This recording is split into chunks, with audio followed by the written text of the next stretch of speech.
माँ बेचारी की सारी जिंदगी पर्दे डालते बीत गई। अब्बा ने आके पूछा कहाँ गया वो कहती इधर ही था, मुझे बता के अभी आ जाएगा, वो मुझे कह गया था कि मैं नहीं इधर ही था, कुछ भी नहीं, ऐसी कोई बात ही नहीं। सारी जिंदगी पर्दे डालते बीत गई।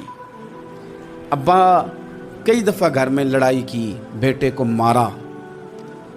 अम्मा ने आगे बढ़ के पुत्र के हिस्से की मार भी खाई, लेकिन उसी बेटे की शादी कर दी तो अम्मा को पता चला कि ओहो मैं तो समझदार ही नहीं थी, मेरा तो पुत्र मुझे कह रहा है अम्मा तू भी तो कभी सियानी हो जाया करना, अगर वो बोलती है तो तू ही चुप कर जा। तो फिर उसे एहसास होता है कि ओहो मैं तो सारी ज़िंदगी बेवकूफ़ रही, मैं तेरा दिफा करती रही, तेरे हिस्से के थप्पड़ खाती रही, और मुझे आज तूने बताया कि तू सियानी नहीं थी, आज तूने बताया कि तू अक्लमंदी नहीं थी। अम्मा तुझे क्या पता, मेरी बीवी के सामने तू ही सियानी हो जा।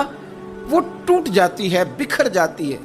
वो कभी पलट के देखती है तो उसे बड़े सारे ज़ख्म ताज़े होके दिखाई देते हैं। वो यार मैं ही सियानी नहीं थी। सुनो ना, इमाम हसन रदी अल्लाह ताला अन्हु फरमाते हैं, इमाम हसन ने कोई लंबा वक्त नहीं अपनी वालदा के साथ गुजारा, छोटे थे तो सैयदा फातिमा ज़हरा रदी अल्लाह ताला अन्हा विसाल कर गईं। पर शेर खुदा के पुत्र की बात देखें, इमाम हसन कहते हैं लोगों मैं जब थोड़ा सा बाशऊर हुआ और मुझे चीज़ें थोड़ी सी दिखाई देने लगी तो मैंने कभी अपनी अम्मा के साथ एक प्लेट में खाना नहीं खाया था। हुजूर सारी दुनिया खाती है तो आपने क्यों नहीं खाया? तो फरमाते डर लगता था कि कहीं ऐसा ना हो कि जिस लुकमे की तरफ मेरी माँ अपना हाथ बढ़ाए कहीं मैं ना उठा लूँ, बेअदबी ना हो जाए। डर लगता था। मैंने यहाँ तक भी ना, क्योंकि माँ तो माँ होती है, मैंने यहाँ तक भी माँ का एहतराम किया, रोटी खाने में भी तकदीर नहीं की। यहाँ माँ वो कहती है पीर साहब उन्होंने दस्या जे ना कि मैं तुहानू आख्या सी, उन्हें गल्लां गल्लां च उन्होंने आख्या जे मेरे नाल बोले थे सही करे, उन्होंने दसियो ना मेरे नाल बिगड़ जाएगा। उन्होंने आख्या जे ना मैं तुहानू शिकायत लाई, पर ना उन्होंने गल्लां गल्लां च समझाया जे कि मेरे नाल उच्ची ना बोलिया करे, मैनू तकलीफ। उन्होंने आखियो ना। ओ यार क्या कायनात में हुजूर से बड़ा भी कोई है? लेकिन हज़रत हलीमा सादी आई हैं तो क्या मेरे नबी उठ के खड़े नहीं हो गए? हुजूर ने इकराम दिया तो इकराम देने से कद बड़ा होता है, छोटा तो नहीं होता। खुदारा अपने बड़ों का इकराम करना सीखें। इन्होंने किसी ने आपको जगह दी होगी, किसी ने आपको नौकरी दी होगी, लेकिन माँ बाप ने तो ज़िंदगी दे दी औलाद को, जवानियाँ दे दी, सारा कुछ दे दिया। और बच्चे हैं कि समझते नहीं। एहतराम के जज्बे अपनी तबीयत में लाएं, बेअदब ना बने, सुबह अदब ना कभी करें। आप ना कभी कोई ऐसा काम ना करें जिससे ना तकलीफ़ बढ़े, जिससे आजमाइश बढ़े। आप एहतराम वाले रहेंगे तो खुद भी सजे संवरे निखरे रहेंगे।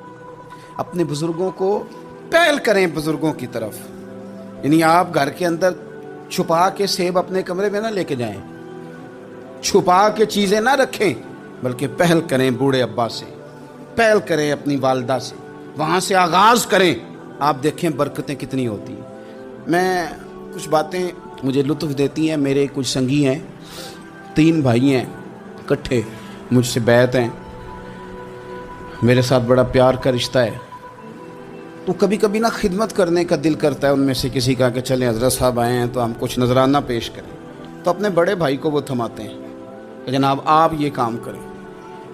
अल्लाह ताला का शुक्र है मेरी जेब कम ही खाली रहती है, उसका फजल रहता है, लेकिन वो पैसे लेने से ज़्यादा या तोहफ़ा लेने से ज़्यादा या फूल पकड़ने से ज़्यादा इस बात की मुझे खुशी होती है कि कितने निराले हैं। बड़े को आगे लगाते हैं तो बरकत तो हासिल करते हैं, इसलिए कि बरकतें हमेशा बड़ों से होती हैं, बड़ों से हमेशा बरकतें।